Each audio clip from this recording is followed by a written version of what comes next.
deux chanteurs de la trempe de la star de la chanson Serge Gainsbourg et son ex-compagne, la chanteuse britannique Jane Birkin savent de quoi ils parlent en matière d'attitude et de talent.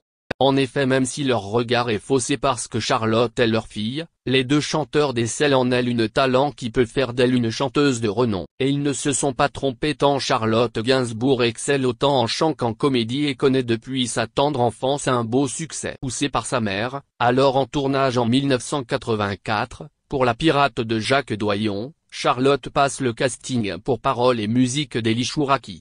À seulement 13 ans, elle obtient son premier rôle. Mais c'est avec L'Effronté de Claude Millet qu'elle est reconnue par ses pairs.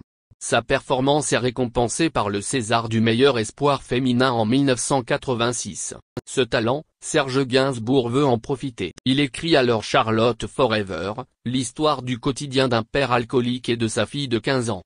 Le tout est bien évidemment saupoudré d'une ambiance incestueuse qui n'a pas manqué de faire scandale à l'époque, puisque Serge joue le rôle du père et Charlotte celui de la fille. 2 ans après la chanson Lemon Incest, qui avait connu un scandale similaire, Serge Gainsbourg choque encore.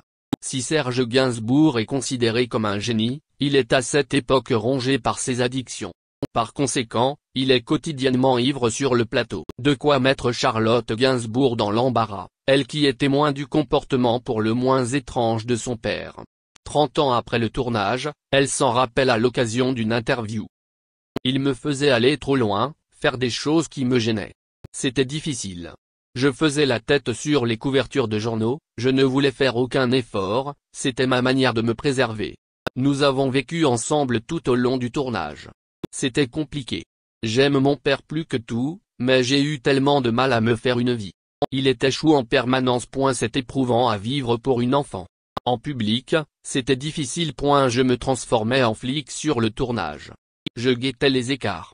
Le film sort en 1986 et malgré le scandale, le succès n'est pas au rendez-vous.